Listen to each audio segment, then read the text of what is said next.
So the Gramene is a big collaboration between the Cold Spring Harbor, Oregon State University, the European Bioinformatics Institute, the React Home Database, and the American Society for Plant Biology. And in today's talk, I will tell you about how to upload your data on the Gramene database for visualization purposes. And the website for the project is www.gramene.org. This is the homepage of the Gramene project. There are two main themes on the Gramene project that we provide data for. One is the genomes, another one is the pathways. And you can navigate to both the sections by either clicking on the icons on these on the front page or on the arrows that you would see. You're seeing the red and the blue arrows that are pointing to the links on the left-hand side navigation bar that you would see on the Gramene pages on that. For today's talk, I will focus mainly on the genome section of the Gramene. So in the genome section, we provide about genome browsers for each and every species that we host. There are about 39 sequence plant genome datasets that are provided. It includes a number of monocot genome sequences, the reference dicots such as Arabidopsis thaliana, and some others representing Vitis, Popular, Prunus, Medicago, and Glycine Max, for example. Then we have, in order to provide some information on the evolutionary aspect, we do provide the genome assembly and annotation for the basal angiosperm Ambarella and some of the non-angiosperm on and the lower plants such as lycopod, moss, and green algae and the red algae for evolutionary analysis. The screenshot that you're seeing on the right-hand side is about how to get to that species, but I will bring you up one step-by-step instructions later on in my presentation. If you're interested, you can get access to the link to the species pages as the link that is provided in this slide. For every species, as I mentioned, that there are genome browsers individually structured for them that host all the genome assembly. If it is an assembled pseudomolecule information, that will be provided as a pseudomolecule. Otherwise, it will be scaffolds or contigs. So we provide from a broad level structure to the sequence level information. On that genome, we have the genome genes annotated for protein coding function or for the non-coding RNA that includes your tRNA and small regulatory RNAs as well.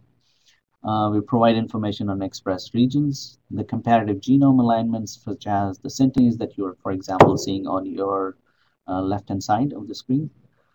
Information and mappings to the genetic markers such as SSRs and RFLPs wherever they are available. SNP information, the millions of SNPs markers were also mapped on the genomes once again wherever it is available. For example, we have a number of them for barley, wheat, rice, Arabidopsis, just to give you an idea. Each individual genome browser also provides information about the repeats and transposable elements, sections and locations, and the regulatory and epigenetic loci. Besides what we provide you, you're always interested in how I can use these data sets by looking and comparing against your own data sets. So we do provide you an option to upload your own data sets generated in your lab, or if you have pulled out the data sets from some other publicly available websites such as NCBI or GEO for expression data, for example, then in that case, you've done your own analysis, but you want to see them, that's also an option for you from that side. So in today's talk, the focus would be on how to upload your data and visualize them on the Gramene genome browsers. To give you some examples, the next couple of slides will tell you what kind of data sets people have used in the past to visualize from that. For example, this is a methylome data from Joe Ecker's lab on Arabidopsis genome browser. This data was remotely accessible. It is a publicly available data set from his lab, but we provided it. You can upload that data on your own, and sometimes if it is accessible, we do provide it in-house as well. These can be uploaded from your own files from your own computer, which is limited to a 20 megabytes size, or you have to provide a URL if it's a bigger file from that side. And I'll tell you a little bit more about it. The next example is, for example, on the BAM alignments from the NGS sequencing data. This is the data that came out from an RNA-Seq study on rice. So you have to prepare your BAM files beforehand, and once you have them provided through a file share server and have a static URL, and that you can use that URL to upload. And I'll go through this example one more time later on to show you how this is done. Third example is, for example, you have SSR markers or RFLP markers or any cDNA sequences that have been generated in your lab, or any other feature that you would like to map on a reference genome and have the coordinates for those genomes. You can use the GFF or bed file formats, for example, to upload your data. And this is showing you the SOC tDNA collection that was mapped and aligned to the Arabidopsis genome marker, for example, that we are showing you. So these are some of the examples that I'm showing you what kind of data sets are being generated in the labs, and that those can be uploaded on the browsers. So before we start even looking at what can be done, the very first principle over here is you need to have a pre-analyzed set of data. Gramene, in this presentation, the data that I'm presenting or the tools that I'm presenting you does not allow you to analyze those data. Those have to be done prior to uploading the data. So it has to be done in-house in your lab, or if you need help, then let us know, and then we will work with you on creating the mappings. Since all these features and visualizations that you saw in the previous examples are all aligned or presented on the reference species genome, so you have to do your analysis based on the reference genome version that we are actually hosting from that perspective. For example, right now we are hosting Arabidopsis TARE 10 version of the Columbia genome, and for rice we are hosting the 1.0 version of the IRGSP assembly, and I think for maize we have the version 3.0 from that side. So what you would need, what are kind of data types that can be analyzed is any alignments or mappings of a sequence or a non-sequence feature.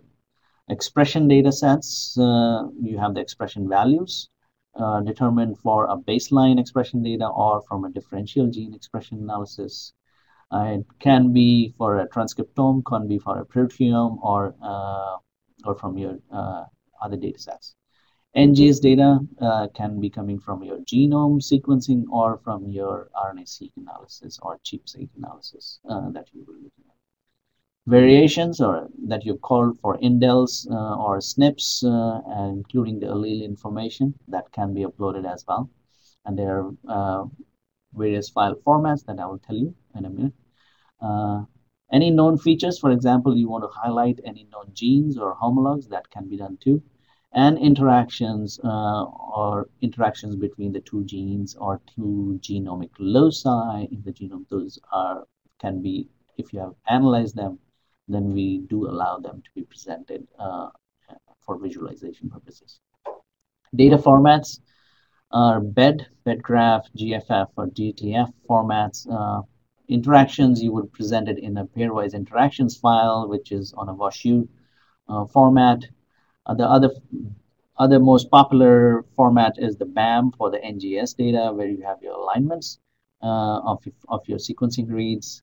And then VCF is the format that is popularly very popular for presenting and uploading your variation data.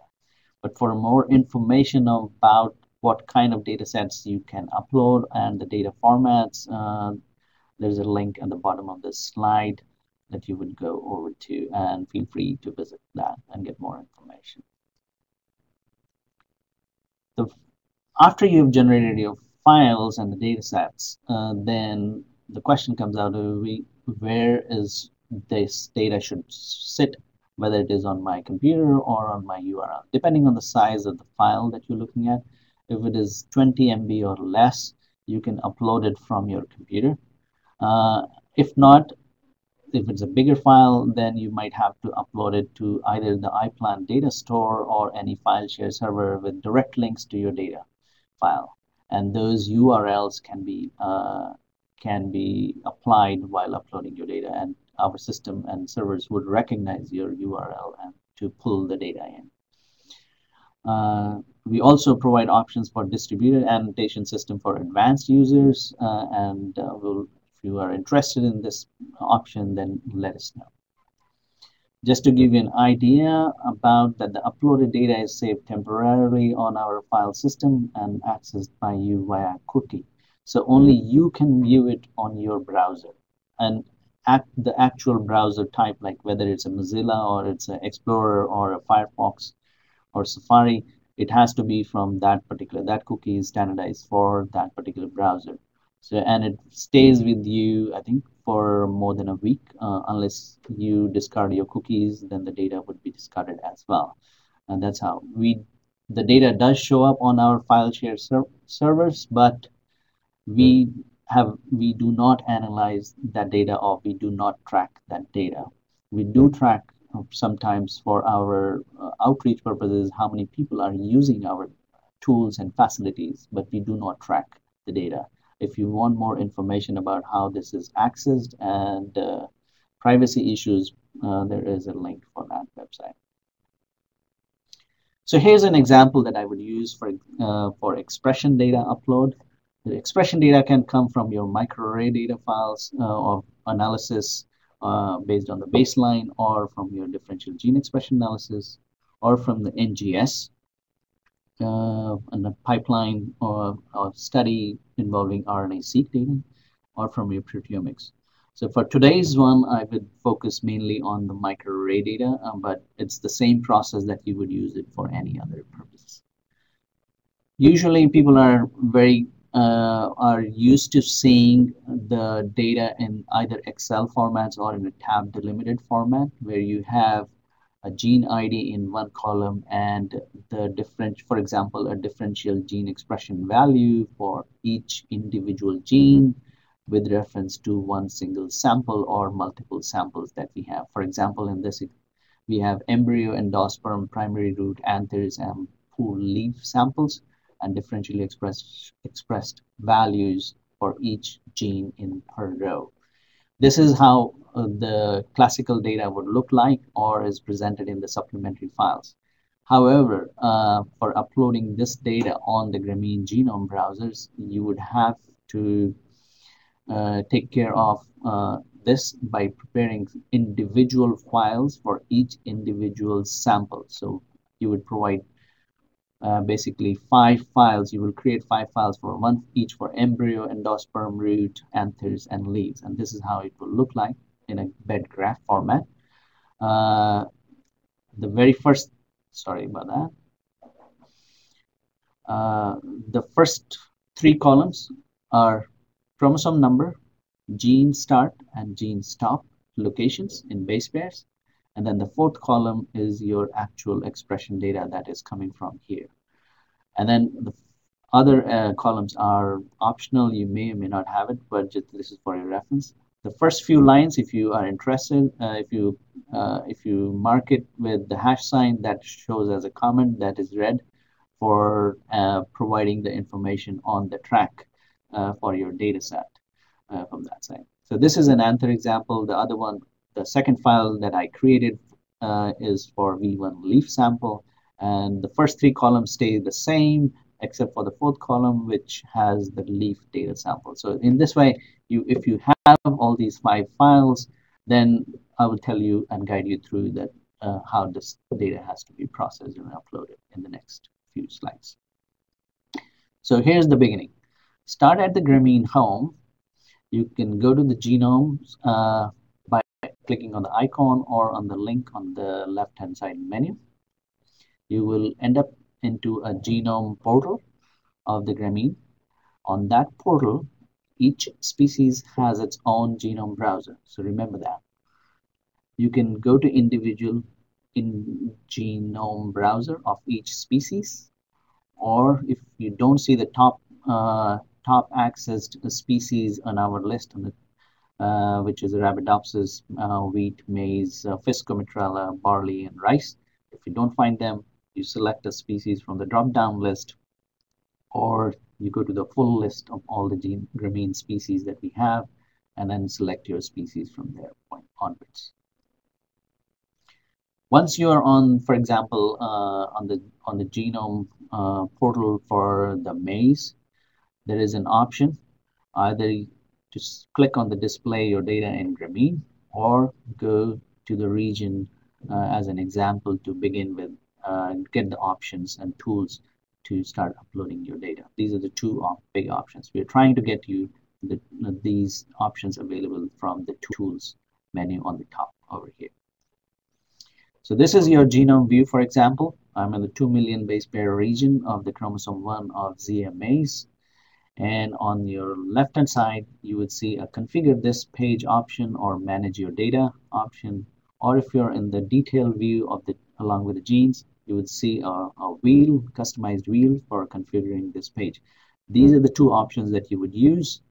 Once you click on them, a pop-up window would open up and will provide you an option to add your data over here. This is if you're starting for the first time.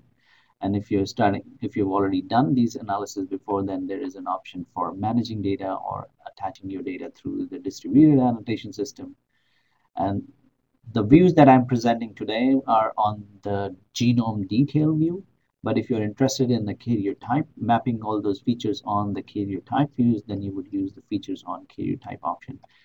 More or less, the functionality stays the same all over depending on whichever species that you're looking at, but the tools are exactly the same.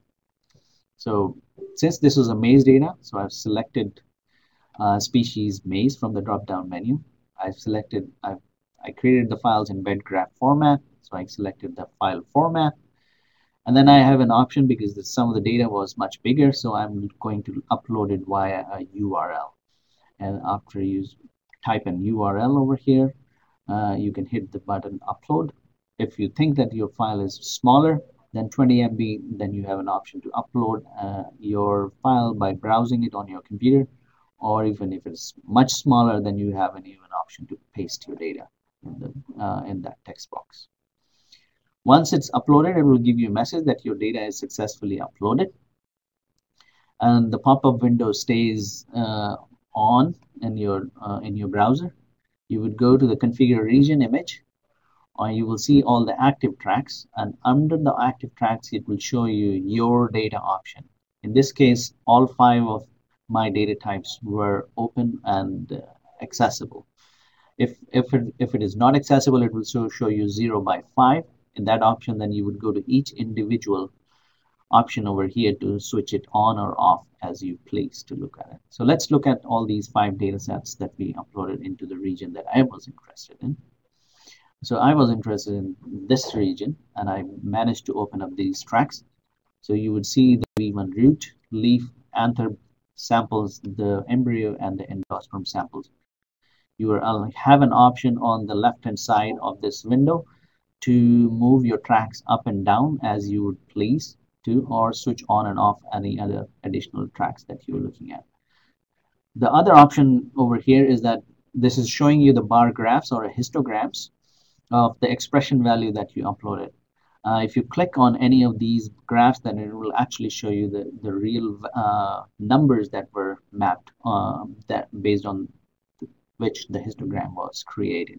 In this particular example, you would see that in the root, the 3 genes over here are down regulated, they're below 0, whereas the one in the leaf are up regulated, whereas compared to an anther, the first 2 genes are down regulated, whereas the third one is up regulated. So this is a good visual way of looking at which genes in the neighborhood are up and down regulated as well, and to give you some ideas for that. Okay, just for your display purposes, I added these two, but these names do not show up separately. Your track names would show up on the left-hand side that are picked up either from your files comments section, or you have to type your own track name from that side. So that was example number 1 of the expression data. Let's look at the NGS data upload example for rice. Process is the same. Go to the respective genome assembly or the genome page. For example, in this case was a Rhiza sativa. Japonica genome was the reference that I used for the BAM alignments. I've already created a BAM format file beforehand, so I have the file ready. And since the file is much bigger, I uploaded it on the iPlan data store and made it available publicly through a URL, which I'm presenting it here. I will try my best to provide all these test URLs to you so that you can use it for your own analysis or to test how these tools work for your own purposes. Once again, we do not see or analyze this data. It's only you who are having access to that data and you are visualizing it for your own purposes. So once again, here, add your data option comes in. I selected my BAM file format because it was created my track name, selected my species, format was in BAM, that's what I selected. And since it was a BAM format and we know that it is a large file format, we automatically give you only option available to you is the URL. So you type your URL or paste your URL here and hit the attach option. And that's what, once the data is uploaded, it will give you an option to the nearest location where you can visualize, or you go to your region of your interest and open up the tracks for visualization purposes. If you don't see that, here's a wheel. Configure this view and you can open that, and it will ask you to configure and opening that tracks. So this is how you would see the coverage on the top and the actual read alignments on the bottom that you were seeing for the alignment. This is the gene I was very much interested in my study, for example. If I want to go to another region, you have an option to type your location here or your gene ID if you're interested in a particular gene of interest. You can zoom in and out with this option, or if you want to go further down in the very particular this genome, you have an option to display. You can move your window up, right and left, or you navigate to a very particular region that you're looking at over here. So that's what you are going to be seeing. This is the very detailed view of the De Bruijn graph and alignment that you would see. That these are aligned to the exons here, whereas there are some reads that go beyond that. There is an intron retention events that you're seeing in these reads as well. Coming on to the example number 3, it's a GFF format file where you again provide the chromosome number, start and the stop, and the name of that feature that you're trying to map. Process is the same. Select your species, put up a track name, format, upload it via URL, or if it's smaller, upload it from your computer and attach the data. The data would show up on the genome browser. This was particularly done for Arabidopsis, and I had the information about the mapping from Joe Ecker's lab, the data about the SOC tDNA mutants, and that's what I'm seeing over here. That's what we see. So once you have uploaded your data, you don't think that everything is gone. If it is, it generally does not disappear. You can manage your data. If you go to your icon on personal data icons, when you come here, coming onto this window, you can use the same process coming from add your data, go to the personal data, manage your data, and you would see all the data types that you have uploaded. And this is for future references for you. You can go back and open those data sets, switch on and off those tracks as well. So these are the basic steps you can follow. Prepare your data files beforehand. Go to Gramene, go to the genome section, select your species, and upload your data, and then visualize. These are the simple steps that you would follow for any kind of data that you're trying to upload, irrespective of the species. So the tool functionality stays the same. If you have questions, go to the Gramene website and click on the feedback button on the top and send us. There's a form that comes up and tell us your problem, or if you want to learn something new about it, and somebody would from Grameen would reply to you as soon as possible. If you're interested in other video tutorials on other topics in Grameen, on the Grameen homepage, on the top you have the video tutorial option, and that's where you would get the various video tutorials and recordings of the previous webinars that we have done for you. So with this, I'll take leave here, and if there are any questions, I'll let me know. Our next webinar would be on July 14, 2015, and that data we will be presenting it on the SNP data analysis, where you would explore, upload, and analyze.